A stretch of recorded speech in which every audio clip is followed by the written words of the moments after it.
Le agradecemos mucho a Laura Gutiérrez por su participación en nuestro espacio. Ahí tiene la información si le es útil. Y yo en este momento quiero saludar a un invitado aquí en el estudio con motivo de un evento que considero histórico en nuestro momento reciente que estamos viviendo en México. Habrá movilización el domingo y hay protestas en contra de la reforma electoral que planea una serie de cambios de alto calado en el Instituto Nacional Electoral. Quiero presentarles a Rubén Alejandres, él es vocal vocal de educación, de Capacitación capacitación, electoral. en el Distrito 20 y en Tonalá, en el INE también. Gracias, ¿cómo está Rubén? Muy bien, pues primero que nada agradecer el espacio. La verdad es que es muy importante para nosotros poder explicar qué implicaciones tiene este plan B o esta reforma electoral.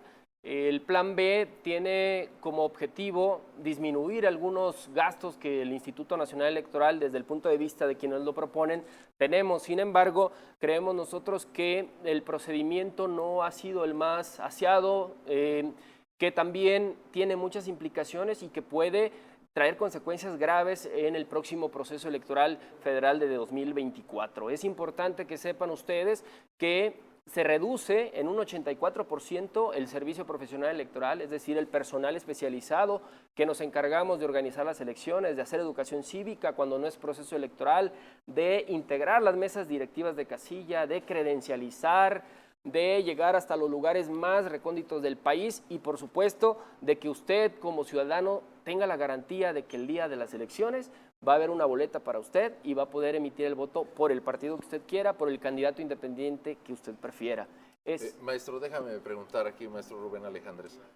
¿Se ha simplificado tanto el discurso? Se habla de que el INE es parte de estos grupos neoliberales, adversarios de la 4T, y se les olvida que hay un montón de trabajo que se está haciendo permanentemente. Y esto me gustaría particularmente decírselo a nuestros televidentes.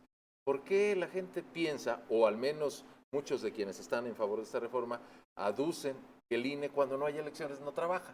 ¿Qué es lo que sí hacen cuando no hay elecciones, como este año en Jalisco? Por supuesto, es un análisis tremendo el que realizamos para poder instalar las casillas. Hay un diagnóstico, terminado el proceso electoral, seguimos trabajando, se evalúan los materiales con los que se trabajó en el proceso pasado, se evalúa la estrategia de capacitación electoral, es decir, cómo es que llegamos al lugar más difícil del país, cómo se integró la casilla, si estuvo con los personajes que fueron insaculados y fueron invitados y doblemente capacitados para atender la casilla, o si nos faltó uno ese día de la jornada, qué procedimientos vamos a realizar en el próximo proceso para llegar a las colonias y dar talleres que nos permitan preparar y convencer a los ciudadanos para que integren las mesas directivas de casilla. Es decir, hay un trabajo de actualización de cartografía. Constantemente usted ve una colonia nueva, un edificio nuevo, y hay que ponerlo en la cartografía a ese ciudadano para garantizarle el voto. No es algo así como que cerramos cortinas, termina el proceso electoral y ya no hacemos nada. Tenemos que seguir preparándonos para poder llevar a cabo el próximo proceso electoral. Monitoreamos medios de comunicación, el pautado de medios de comunicación, que es muy importante. Entonces, creemos nosotros que fue muy tomado a la ligera la reforma electoral, no se analizó como era debido, se violentaron algunas normas, se vulneraron derechos, porque todas las leyes aquí en el país tienen que ser bajo un gobierno abierto, es decir, donde se convoque a grupos vulnerables, a la sociedad civil, a las organizaciones operativas o que van a ejecutar las leyes. Entonces creemos nosotros que esta parte no fue así, y ahora tenemos encima ya una reforma electoral que pues atenta contra los derechos ciudadanos y los derechos político-electorales de los ciudadanos. Ahora, me gustaría también que hiciéramos hincapié en lo que se ha convertido en una lucha política, y digo, nadie se la ha perdido, a menos que hayan estado los últimos 4 años en alguna cueva, pero hay una animadversión muy marcada entre el presidente de la República, su círculo de colaboradores más cercanos, y el consejero presidente Lorenzo Córdoba, consejero presidente del INE, y el consejero Ciro Murayama. Y el discurso no ha variado mucho, que tienen unos altísimos sueldos, tienen canonjías de las que no goza casi ningún mexicano, y que además tienen una serie de vicios de comportamiento. Lo que hacen los 11 consejeros del INE, porque además hay consejeros del INE que simpatizan con la Cuarta Transformación y que se pronunciaron en contra de la reforma electoral, es lo que hacen todos los funcionarios del INE. Ustedes también, como trabajadores en una junta distrital, tienen acceso a recursos sin límite y gozan de privilegios que no tienen los demás. No, la verdad es que incluso nuestros consejeros electorales están por debajo de lo que la propia Constitución señala que deberían de ganar, porque deberían de ganar como un ministro así lo establece la Constitución. Sin embargo, ni ganan eso, lo que se dice, y por supuesto nosotros no estamos ni cercanos a lo que ganan los consejeros.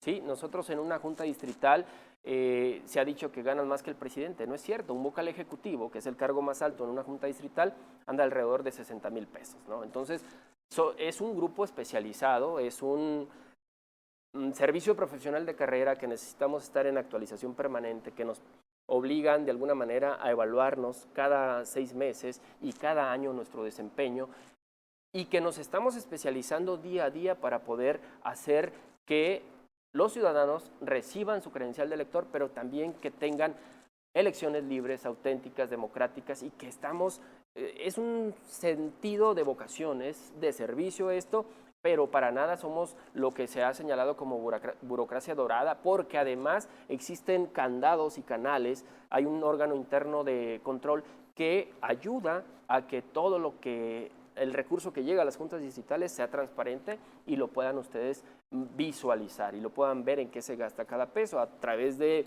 muchas mecanismos también, como es Infomex. Nos piden a cada momento en qué nos gastamos cada peso que llega, cuántos lápices compramos para el proceso electoral. Entonces nosotros queremos seguir con esa máxima publicidad, pero no es verdad que tenemos esos sueldos de los que se señala. Nadie gana en la junta distrital más que el presidente.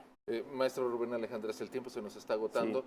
pero en la medida en que les sea posible, porque además tienen un código de ética en el comportamiento y Claro. en la expresión que ustedes tienen permanentemente, ¿qué le diría a los ciudadanos que están pensando en asistir el domingo a las movilizaciones en defensa del INE?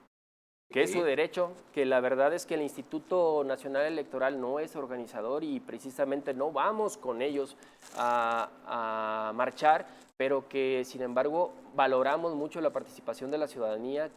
Creemos que es un derecho genuino, y así como el de participar en las marchas, el de asociarse, el de ser votado, el de postularse a un cargo de representación, y por supuesto también el de ser representante de partido político, observador electoral, son fases de la ciudadanía, porque acuérdense que al Instituto Nacional Electoral pues lo hacemos todos, o sea, todos los ciudadanos, ciudadanos candidatos, ciudadanos que marchan, ciudadanos que exigen sus derechos, ciudadanos profesionales que de alguna manera nos toca estar de este lado, y todos pues finalmente somos INE, todos somos INE. ¿Tiene el dato, no sé si sea algo difícil de preguntar, de cuántas casillas se instalaron en Jalisco en la elección del año 2021?